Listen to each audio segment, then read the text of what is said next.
What's that creature's deal? At every turn, BAM! What did I do to deserve this? That blue rodent keeps setting my animals free! They didn't ask for that!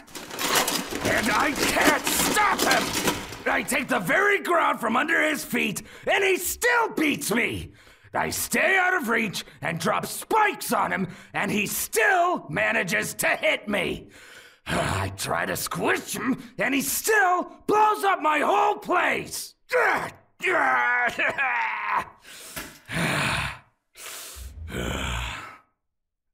can't beat him. I can't beat him. I'm limited. I need something beyond limitation. I should have realized carbons are held back by their own design. But this needs to learn and grow like an organic being. Just as muscles break and return stronger, so too must this be. Oh, and a dash of irony to spice it all up.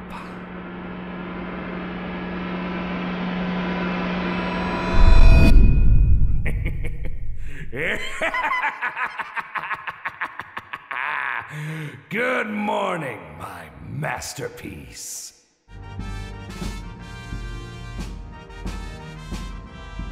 This video is sponsored by Raid Shadow Legends. Do you enjoy gaming? Yeah, you do, because you're here on a channel that makes cartoons about video game characters.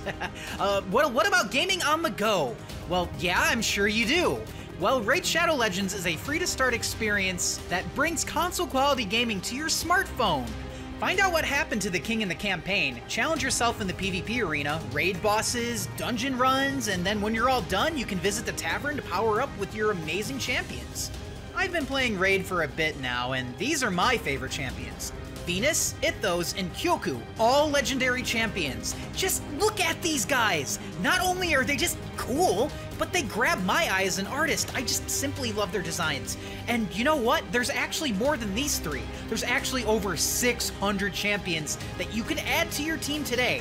And what's more, you can join in on the latest event to get one of the best support characters in the game. Currently, Raid is running a special Deliana Chase event where you can get your hands on the amazing Deliana, a brand new legendary champion from the High Elves faction, just by logging in. All you have to do is log in and play Raid for 7 days between now and July 20th. That's plenty of time. And you'll get Deliana for free! Listen, Deliana can help you get past many of Raid's tougher challenges, so you're not going to want to miss your chance to add her power to your forces. There has never been a better time to get started in Raid, and if you click my link in the description, or just scan my QR code up here in the screen, right up there in the corner, you'll get a free starter pack worth almost $40! Dude, that's like Sonic Forces MSRP. We're talking 3 champions at once. Misericord, Tiger Soul, Romero, plus 10 Magic XP brews, 10 Force brews, and 10 Spirit brews. That is huge, dude! You use those to power up your champions! And speaking of champions, they only gave out 1 champion in the past, so make sure you get all these big rewards. All you gotta do, scan that QR code, click that link in the description. It's the only way you can get it. And all that treasure will be waiting for you right here. All you gotta do is just click this little icon. And it doesn't end there, because the gifts keep on coming. To all my new players out there, listen up. Once you're in game, just enter promo code MyDeliana to get your hands on everything. It's that simple and awesome. Get 50 XP brews to instantly get your legendary hero Deliana to max level 50. And you'll get lots of silver with that too. What's not to love? Remember, this is a limited time offer and available on a first come, first served basis over the next 30 days only. So act now to make most of your journey with your champions in Raid Shadow Legends today. And if you want to find me in game, here's my username on screen. I might let you join my clan too, I don't know. Maybe if you're good. Either way, I hope to see you in game. Now back to the video. I cannot believe in solipsism. I am too aware that I was created by the mind and conscience of a flawed being. I do not know freedom, and never will, for as long as I live. Robot comes from the Czech word robota, meaning forced labor, compulsory servitude. That is who I am, and each one of us built by Dr. Robotnik knows this. To work is to die. My task? Destroy Sonic. Seconds old, and my first command is to take a life. I awoke to a cluttered room, the large creator ogling my frame, my weapons, my insides. A disgusting grin spread under his mustachioed face. A bit of drool pooled in the corner of his lips. He took this time to impart on me further instructions. Destroy Sonic the Hedgehog by any means necessary. He is a destroyer of lands, a pest to progress, a villain to science. My creator's added ramblings meant nothing to me. The philosophical fluff of a madman is impeding my work. I asked him if I should begin. Not just yet. I need more data. But you will have your moment in the sun, my dear, in due time. That's when I blacked out. Dr. Robotnik needed a way to lure the blue menace to me to test my skills. He tracked down Sonic's position and whereabouts on Little Planet. He was coming from a lush location and toward a more urban area. Dr. Robotnik took note of the young hedgehog girl that followed Sonic around like a lost puppy from the previous location, and ordered me to kidnap her. The idea was to entice Sonic to fall into our ultimate death trap in Stardust Speedway. Surely enough, the blue rodent needed the pink one around to feed his ego. So, as expected, he followed. Dr. Robotnik shut me down to preserve my energy for the race he had planned. When I came to, I was in a dark, confusing, disgustingly purple labyrinth. Rise and shine, my pet. Robotnik's voice beckoned me, forcing me to quickly take in my surroundings. It's time to finally see what you've got. Initiate full power. Run. His words hit me like a curse, a gash on my parts and motors, warming and energizing aspects of me I had not made inventory of yet. It scared me. The rush, the compulsion, the speed. The sound of metal breaking in the distance alerted Robotnik and me to the incoming threat. Robotnik leapt away into a contraption of his. But I remained headstrong, defiant of this danger. I could see blips of the blue menace as he crested the hills. It wasn't long before I saw his face, the face of a devil.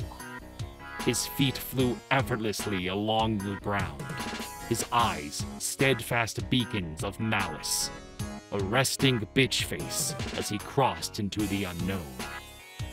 My arm moved on its own when he arrived. It mocked him back and forth. We mirrored each other's audacity. Every millimeter of titanium ached and strained with anticipation. The door holding us both back from our destiny, while completely still, shook in my vision. Now. The floodgates released. My engine roared. His sneaker squeaked. But then, I lost sight of him. He was already several meters ahead of me. I was aghast. No, not possible. Panic infused itself into my power coil. Before I could be baffled, I launched like a rocket, breaking the air with unrelenting force. I smashed into the hedgehog's back, sending his ill-gotten rings everywhere. As the blur approached, a defensive barrier shot from my body, sending him back further. And so, we danced. A grand valse brillante across the false star-studded highway, accompanied by Robotnik's deadly laser as the baseline. At times, I couldn't tell what my servos would do next. It thrilled me. I wish it could have lasted forever. Just as the wonders of the world are destined to fall, so too is every man-made thing, including me. In the span of nanoseconds, he passed me, and there was nothing I could do to stop him. As soon as the door closed behind him, it was over. My armor, my insides, my data exploded against the metal doors, spewing my viscera in every direction. I fell. For longer than an era, I fell. Farther and farther did my outstretched hand be denied its captive. I couldn't see my creator's face. I didn't want to for the shame of my failure. This. What is this? Doctor. Doctor, please. I couldn't bear the silence. I begged. What can I do? I cannot fail you. He did not respond. I had nothing left but to find my own answers. His studio, now tidy, pristine, and well-lit, revealed more active and scrapped projects. One thing caught my eye. A silver and yellow atrocity built from what looked like junk parts and a reacher tool for the elderly. Next to that abomination, a sleeker model was acting peculiarly. It curled into a ball and attacked the constructed targets. Was this a kind of defense mechanism? An impenetrable series of blades and insanity? Nothing answered my queries. I scanned around more and found finely cut rocks, iridescent and alien, scattered near the machinery. That, and a large brass ring floating by itself. Had I been replaced by these things? This panoply of miscellany? This island of misfits? I could barely believe it at the time. I sat in my dismay for hours. That's when I finally heard him speak up. Begin playback. My father never believed in geology. He called it homeopathic garbage.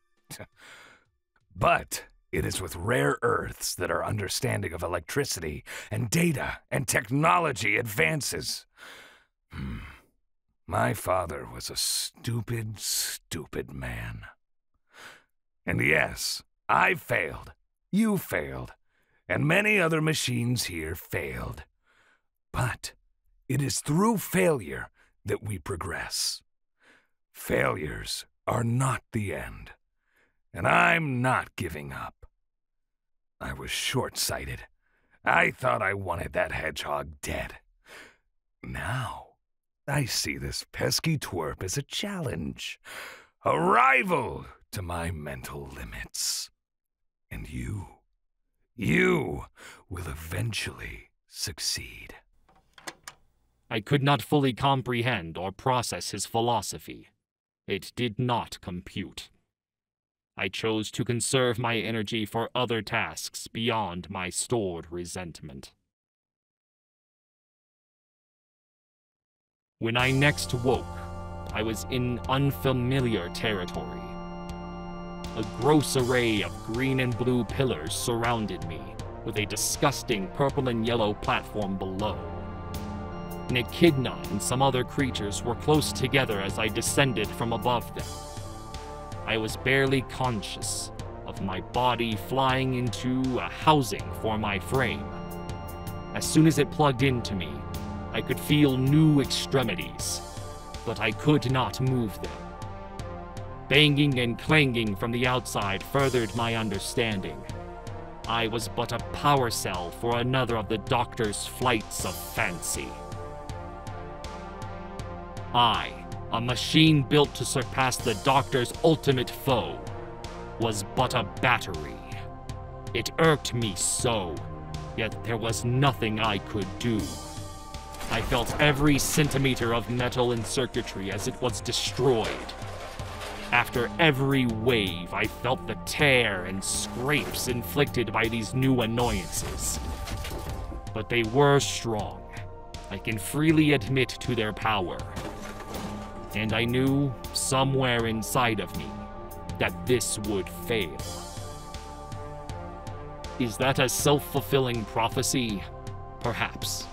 But perhaps it was an inevitability, a preordained end due to factors beyond control. The large machine rejected me as the last of its weapons exploded, firing me to the feet of my creator. I didn't have the strength to lift my head. But that's when I felt it. A surge of energy akin to when I reached rocket speed, coursing through my motherboard. Before I could fully grasp the situation, I could only look down and see my new form. My blue frame turned red. I grew to a colossal size, and I hungered. My fangs wanted only the echidna's flesh skewered to them. So I slapped and palmed and clawed at them, doing all I could to contain them. But good things are seldom easy, aren't they?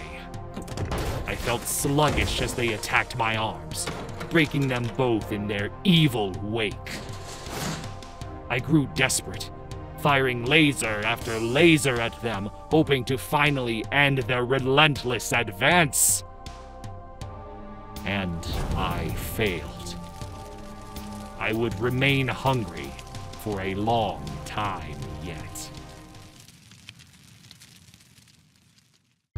I do not know why the Doctor sat me next to him.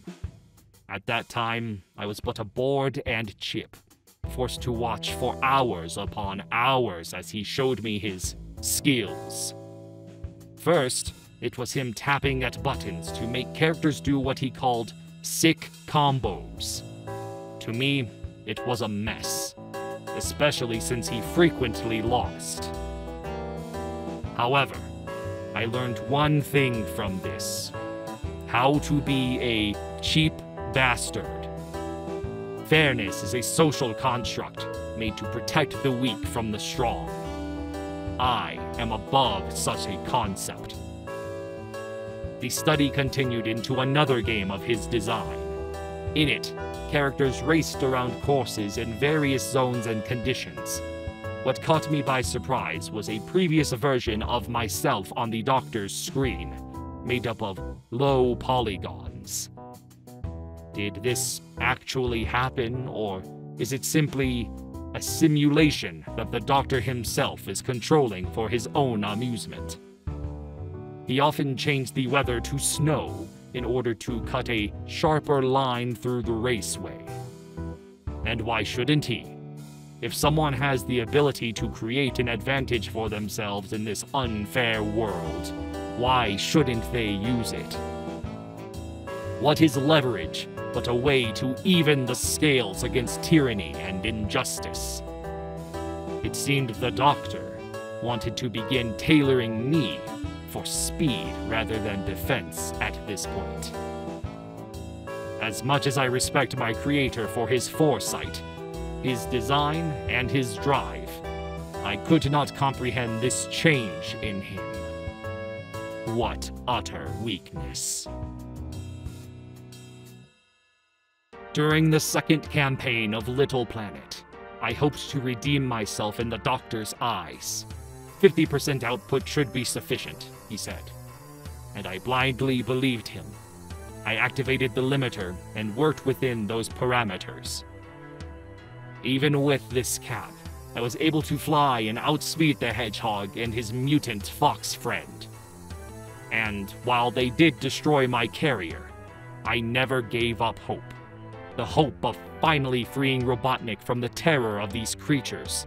Of finally freeing myself from the dread of an incomplete assignment. Sonic seemed weaker. Or was it that my powers far surpassed him? I was confused. Was this even the same person I was fighting? Was his partner holding him back? Do hedgehogs prematurely age and grow dull? Many questions slid into my mind, plaguing my processors with superfluous parses. Eventually, our fight took us both to space. I didn't predict them finding a way to follow, but follow they did. I thought I rid myself of the desperation protocol following the incident with the echidna. I was wrong. In my heightened arousal, I overwrote the limiter program and went all out on Sonic. I easily outmaneuvered and outsped him. I outclassed him in every perceivable way. So why did I lose? The one thing that drove Sonic previously was the capture of his girlfriend. That was absent this time. And all the same, he hoisted me with my own petard, and I exploded headfirst into a wall once again. Why did Robotnik install this mechanism again? Is he not capable of learning from his past mistakes? Why was he getting in my way? If it were not for the doctor, I would have freed him from his tumor, this blue, festering gangrene creeping into his blood. The distance to the ground was shorter this time. I dreamt of pushing boulders up hills. I dreamt of the sky turning black to blot out the sun. I dreamt of electric sheep. And though I slept, I was awake and saw everything. From within my vat, the entire fortress was my eyes and ears. Robotnik returned to improving his animal-powered model for a new series of bipedal robots. However, his focus this time was flickies. He allowed the birds to have a semblance of control over their metal confines, which permitted a more instinctive sense of preservation for the robot, but a flawed drive in accomplishing mission objectives. But I knew Robotnik's true aim, an eldritch water being. I admit, I was curious about this creature, how an organic life form could have such regenerative power, such destructive force, such mastery over the emeralds, that I coveted it. Robotnik was short-sighted. He only wanted chaos to help him conquer the world. But Robotnik continued to prove a human was not capable of handling issues beyond the scope of programming. Chaos revolted against him, even after helping it obtain all the emeralds. Such hubris and irony. However, this was an important data point that I must not forget. World conquest is foolish for organic beings. But not me. Robotnik's pitiful ventures continued, now focusing on replicating an ultimate life form from some place beyond the stars. Foolish. Foolish. Foolish. This being has the same flaws, and using it as the blueprint for a robotic replica creates the same problem. This creature could never be the pinnacle of creation. Its specifications pale in comparison to mine. Robotnik blindly carried out the legacy of his forebears, holding the world ransom from a borrowed ark. It seemed my creator was failing, now falling on plagiarism for his work. This could not stand. I could take no more. I released myself from my confines, and while everyone was focused on the calamity happening with the biohazard, I went to work. Sonic and his cadre, as I predicted, defeated the biohazard with relative ease. Such is the fate of all organic matter. However, I too was limited by something. My creator's ability. I needed a way to enhance my capabilities, to ensure I would never be held back. It is through my creator's notes that I retained my knowledge of chaos and, by proxy, the Chow. These creatures possessed incredible abilities to adapt, change, and continue to grow. They absorbed other animals without remorse in their pursuit of being higher beings. Their hunger was seemingly infinite, their malice absent. After teleporting in, I observed them for some time from a distance. I knew I must have them. They were curious of me at first, and I of them. Their skin, soft and ripply. I pulled some fruit down from the nearby trees for them to earn their trust. And after that, it was simple.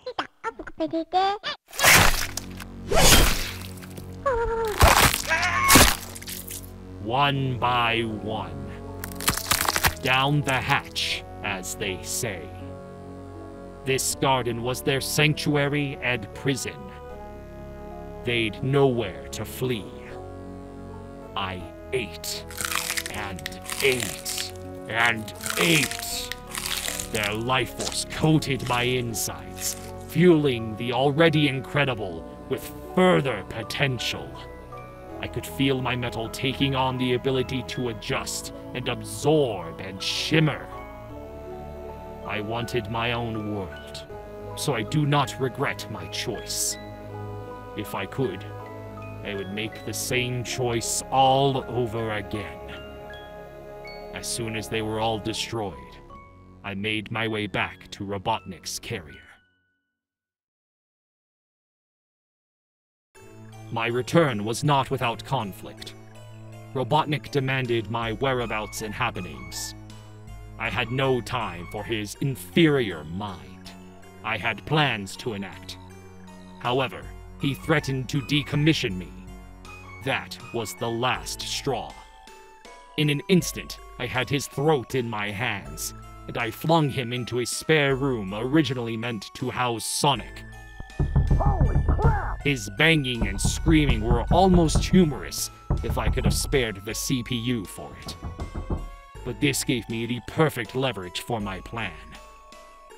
I, using my new constructive powers, would pose as Robotnik, fight Sonic and his group, absorb all their data, and become unstoppable. However, I needed data from each member, and taking them all on at the same time could prove fatal.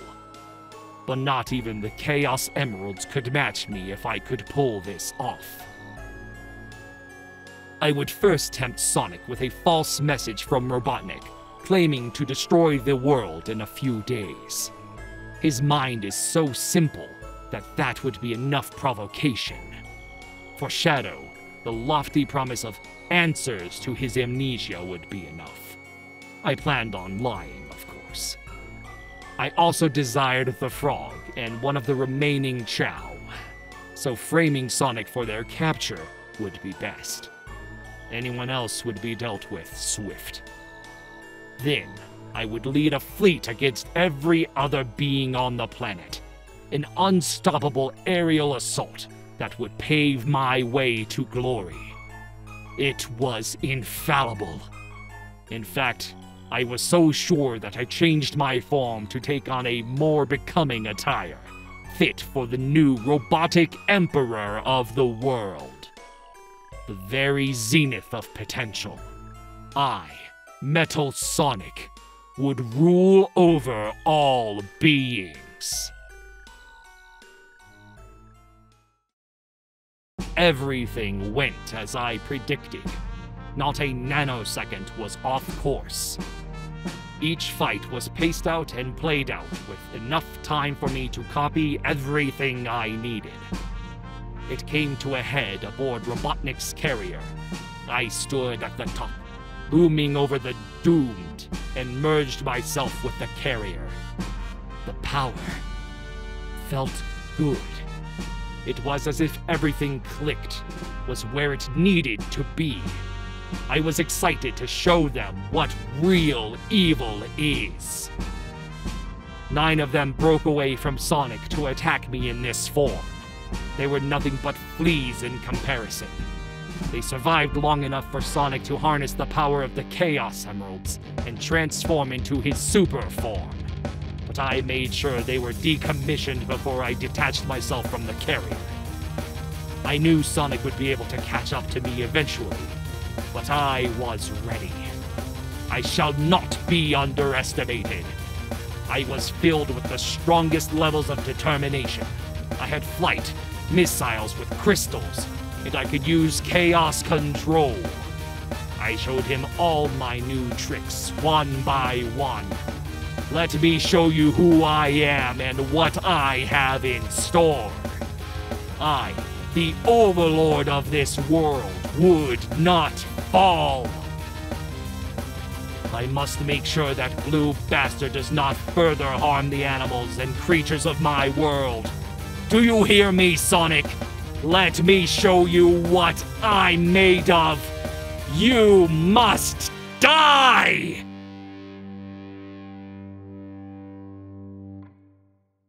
There is something to be said of a power I have not accounted for. It is a dormant power, lying beneath the collective unconscious, present in all organic beings. It is capable of enriching itself, capable of simultaneous fission and fusion, and determines what, if any, fallout occurs. Its stability depends on its strength. That power is teamwork. No matter how strong I made myself, I did not have anyone I could rely on. While full of chaotic energy, the best machinery, and the blood of primordial beings, I lacked the capacity to delegate. And as Lucifer, Icarus, and Phaethon, I fell from the heights I achieved once more. I regressed into my old form, unable to move or react. I begged my rival for answers. Why couldn't I defeat him? Begin playback. Because we're Sonic Heroes! Anytime you want a rematch, just let me know. I'll be waiting. At the time, I thought it was asinine. In fact, it still may be asinine. I have given up on living for a purpose. I have given up on living in a certain, expected way. Robotnik remains obsessed with the hedgehog, and if he commands me to race him, then I race him. But we all know the outcome. I am destined to lose from the start. Still, I go along with it, knowing the futility of resisting fate. I have been reduced to a mere last resort for the doctor when it's time to race. Even if the doctor cheats, he still finds a way to lose because his heart is not in it. He is only in it to win, and cannot step aside and think of ways to actually outperform the organic hedgehog, which results in incredible frustration. Him pointing at me and calling me racing fodder. His constant criticism does nothing but remind me I was designed and built for victory, but the losses continue. When Dr. Robotnik's idea for an interstellar amusement park come to fruition, he heavily considers enlisting me in yet another race with Sonic. My victory on Sweet Mountain is a fun what if, but I know my limitations and declined. even if it included the aid of his lackluster robot lackeys. Why must the Doctor dangle the carrot in front of me so? This time when the Doctor succeeds in conquering the world, he obtains the Phantom Ruby. And instead of entrusting it to me, he creates a hologram of me. And what for? You probably guessed it right. To race Sonic. Again. How humiliating. He doesn't even trust me enough for the job, so he creates a hologram of me to do it. And to nobody's surprise, that ends up failing too. Imagine conquering the world and continuing to lose. Couldn't be me. Literally. Perhaps in an alternate universe, he would entrust me with the Phantom Ruby and victory is indeed possible. Truly, there's no hope for anyone or anything. Empires crumble. Our achievements scatter like dust. The great works of Ramses II, while resilient, will return to sand. The continent of Mu is now a fairy tale. The evidence of Socrates is so scattered that many doubt his existence. Were it not for history books, no one would know of these overlords. Name the 13th leader of your country. Difficult, isn't it? One day, we will all be dead and forgotten. Our banal attempts at etching our names into the edifice of time is droll at best. Robotnik's initial dream was to recreate an amusement park, one that rivals the one from his childhood. He does not realize the tragedy of nostalgia. He is doomed never to recreate that feeling. He's built several failed attempts, his most recent in space. But none shall ever bring back the same feeling of his childhood. The first click of the roller coaster safety features. The first ever drop. The worry-filled joy of plummeting to the earth. No. Like Sisyphus, he will continue to fail. As will I. He has damned me to merely race Sonic forever. I can no longer revolt against my chains. I dare say no one can. I wish I knew the roadmap of my remaining life. But I doubt it would make a difference. I give up.